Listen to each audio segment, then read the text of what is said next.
Hi everybody, Lisa Young Sutton here with another video in the Lenormand School series. And this video is for Laura S. Thank you so much for your question, Laura. It's a really good one. So Laura asks about directionality when a primary significator card shows up in your small spread. She asked for a box spread too. So first let me explain that the card's position is not the same as directionality. So all right, here we go. But you know what? Let me use this one first. Okay. So say you're using this for your primary significator, and she shows up in the box, okay? Now, if she lands in the top row, we can say that she's in control, right? She's in, oh, there's something on here. She's in charge, she's in control, she's in the top row, right? If she lands in the middle, she's in the thick of the story. If she's in the center, she's at the heart of the story. Every card touches her. She's, you know, everything depends on her. If she lands in the bottom row, everything is weighing down on her. You know, if she lands here, she's in the hidden issue position. You know, landing here, she's the exit card. The story ends with her, still part of it, that kind of thing. Okay, so that's the card position. Now also the card position is important for past, present, future, because for me, if I were to lay a box for past, present, future, no matter what, this is past, this is present, this is future. If she lands here, that just means she's stuck in the past. If she lands here, she's very much in the present. If she lands here, she's part of the future, that kind of thing. But some people will use this card to determine what is past, present, and future. So wherever she lands, that becomes the present column. So if she lands here, nice and simple, right? She's in the middle column. But if she lands here, now this is the present. So that means we have no past, and these two are future. If she lands here, now she's in the present is over here, and you only have past cards. You don't have any future cards. So I don't read that way. I always saw that as kind of a problem, but a lot of people do read that way. I'm just not one of them, that's all. Okay, so now that is card position. What Laura's asking about is directional gaze, okay? Here she's looking left, she's looking right. So that's actually what Laura is asking about. And for all of you new people, you don't ever have to read this way. It's just a different technique, okay? Now, some readers will use the directional gaze to determine the direction they read in. So, and I learned this method, and I spent months mastering this method, but in the end, I discarded it because I don't like to read that way. I always want to read left to right. So if we use this card, okay, and using that method, if this card falls anywhere in this box, you have to now read it. You have to flip it around. Now you're reading from right to left. All right, so you will still, if you're in the online groups, you will still sometimes see people reading this way. So this means that if she lands anywhere, okay, if she lands anywhere in this, now this is card 1, this is card 9, okay? But I think Laura is talking more about auspicious and inauspicious. So that is what I'm going to talk about. All right, so now we can see that she's looking, oh, look at that reflection. Okay, anyway, you can see that she's looking left, right? So what that means is that the cards at her back are inauspicious to her, not to the entire reading, but to her. She landed in this spread for a reason, all right? Now, if she lands here, these cards are inauspicious to her. First of all, what is auspicious? Auspicious is favorable, opportune, fortunate, promising, right? Now, look at all these cards at her back. These are all rather positive cards. So does that suddenly make all of these cards truly inauspicious cards? No, they're only inauspicious to her, not to the entire story. So these cards, I just pulled these cards off the top of the deck and laid them down, and I think they actually were there because I did a relationship reading the last time I used this deck. And that's just what these cards look like. So we're going to make it that. So we're going to say that she's asking about which way is her relationship going, okay? And if she lands here, these cards can be considered inauspicious to her. Now the story still starts here and it ends here. These are, like I said, these are very positive cards, but the fact that they're inauspicious to her could just be saying that she doesn't trust this. She's not ready for this yet. She's still looking to the, well, I don't want to say the past yet, but she's still, she's just not ready to turn around and face all this. Maybe it seems too good to be true. We could say that. I mean, look at the card she's on top of, the tough decision card. She still has an escape route. She's like, I'm thinking about committing, and it looks like I'm meant to, you know, and it ends with something new starting, right? And look at where her journey's heading. But at the same time, she's looking this way and she's standing on this tough decision card. So that would definitely explain that. Now, what if she lands here? All right, so now we can say these are auspicious to her. These are inauspicious. Well, what does that mean? That same thing, really. Okay, here we have kind of, you could say this is an inauspicious card on its own, right? But it's auspicious to her. So what is that saying? That she's beating herself up, but she's dealing with it. Or maybe she's, there's still some discord in the relationship, but she's ready to face it. Okay? Let's see, let's put her somewhere else.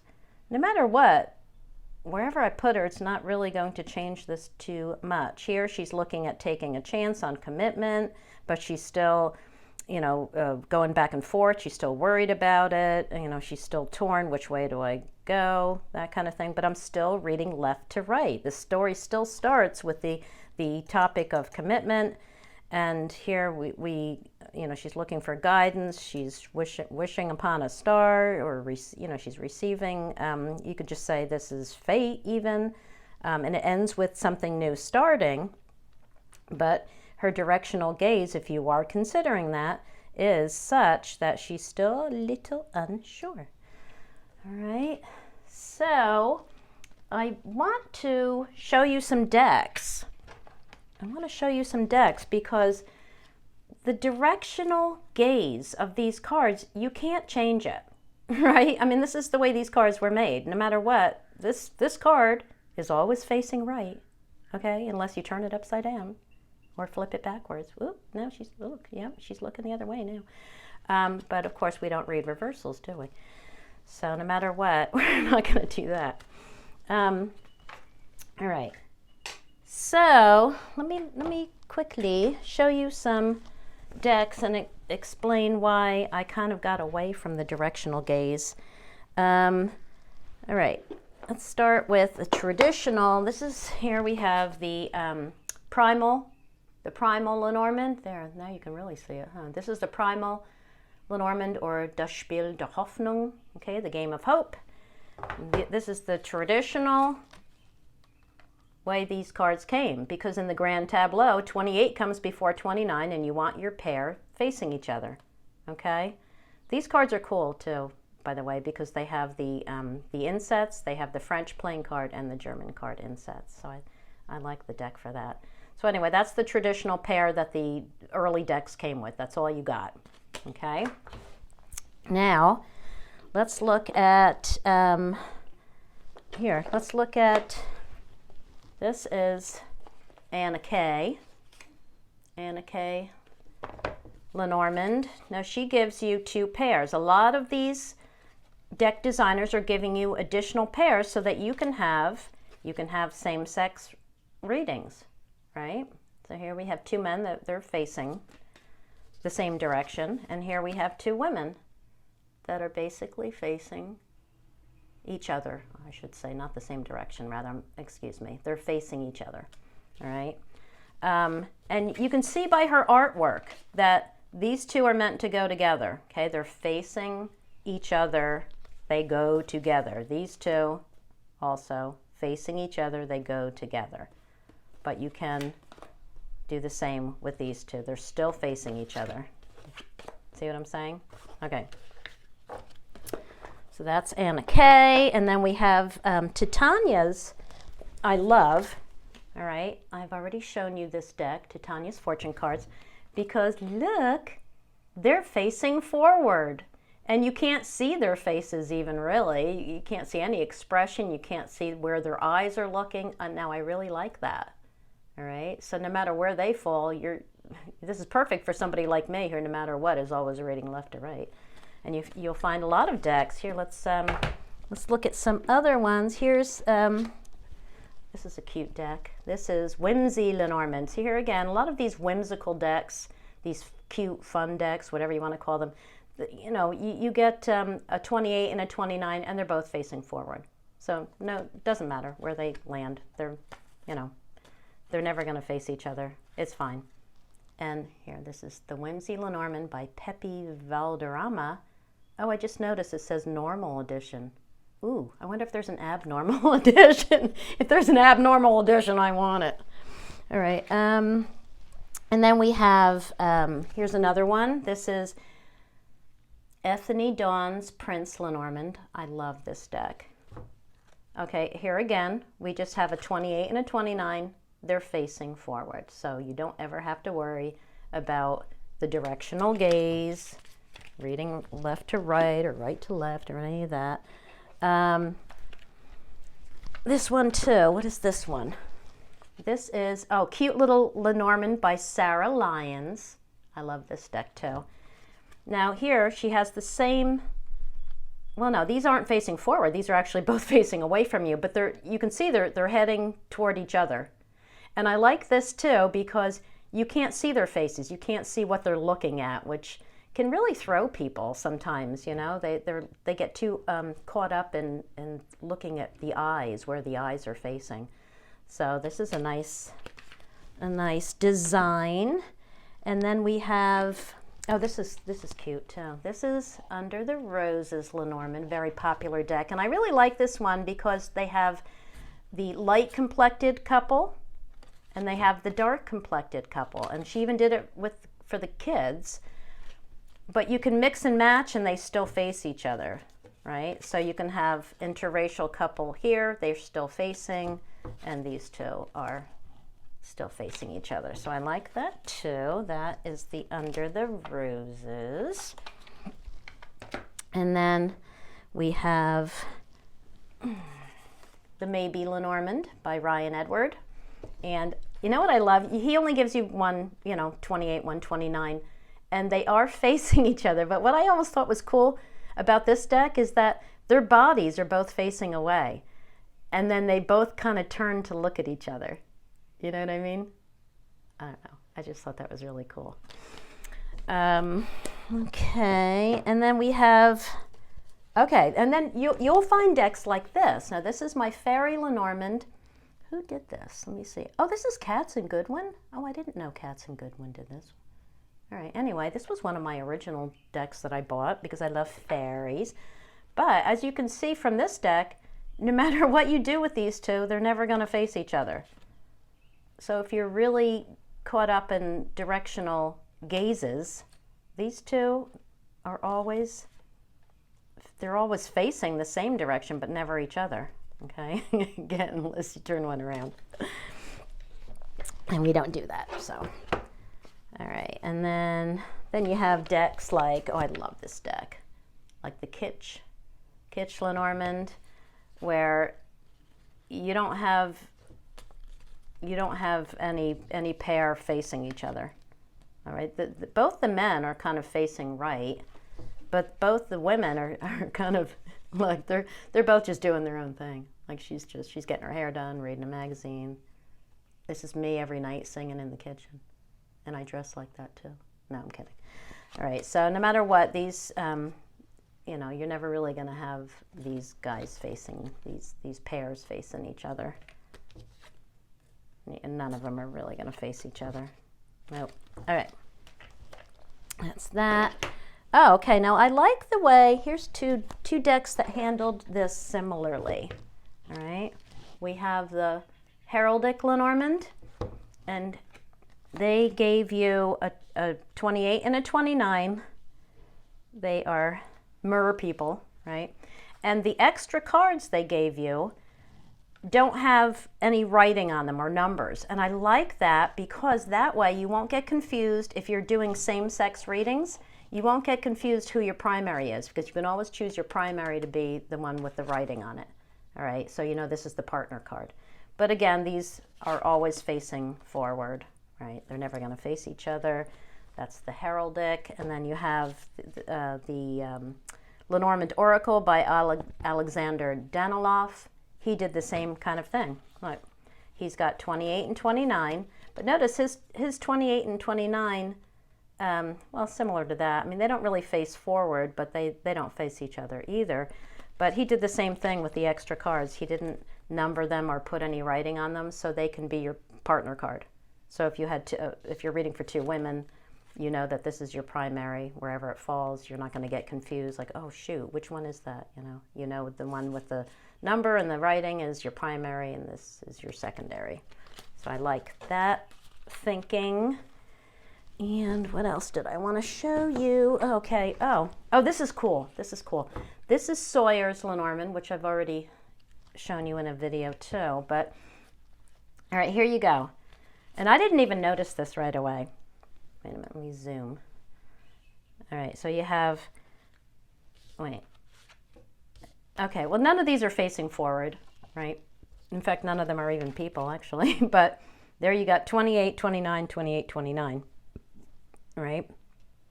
But they're backwards. And like I said, I didn't even notice that at first. So here, this is 28 is supposed to be gentleman, right? But here, 28 is lady. All right, so that way, if you're doing a same-sex reading, you have your primary, you know, you could say your primary is 28 and your partner is 29, right? Same with these two, the guys, right? One is 28 and one is 29, but they're both the gentlemen. So that's pretty cool. Sawyer's Lenormand, thank you for that. And then you have decks like, this is Chloe McCracken's Celtic Lenormand. I love this deck. I love her name too, Chloe McCracken. I love to say it.